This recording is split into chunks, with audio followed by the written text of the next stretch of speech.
காத்திருப்பது, சஞ்சரிப்பது, வேதத்தை வாசித்து தியானித்து அப்பாவோட பேசி அப்பா என்ன சொல்றாருன்னு கேட்டு சில காரியங்களை நம்மளோட மனம் திருந்தி நம்மள சரி பண்ணி கொண்டு அவரோட சமூகத்துல இருப்பது உபவாசம். இப்போ உபவாசித்து ஜெபித்தவர்களுடைய லிஸ்ட், நம்மளோட ஹிஸ்டரி எல்லாம் பைபிள் ஹிஸ்டரி நம்ம எல்லாருக்குமே தெரிஞ்சிருக்கும். நெகேமியா எப்படி பல நாட்களாய் துக்கித்து உபவாசித்து கொண்டிருந்தார். எஸ்தரும் அவங்க தாதிமார்களும் எப்படி அவங்க தேசத்துக்காக உபவாசித்து ஜெபித்தார்கள். எப்படி தானியேல் அவங்க நண்பர்களோட எந்த ராஜாக்குண்டான பதார்த்தத்தை தொடாம நல்ல பருப்பு வகைகளை மட்டும் சாப்பிட்டு தன்னை தீட்டுப்படுத்தாதபடி காத்து கொண்டாரு.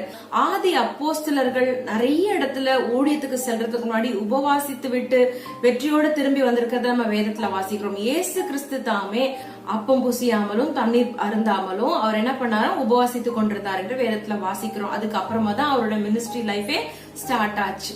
இப்படிப்பட்ட ஆசீர்வாதத்தை நம்ம பெற்றுக்கொள்ள உபவாசித்து ஜெபிக்க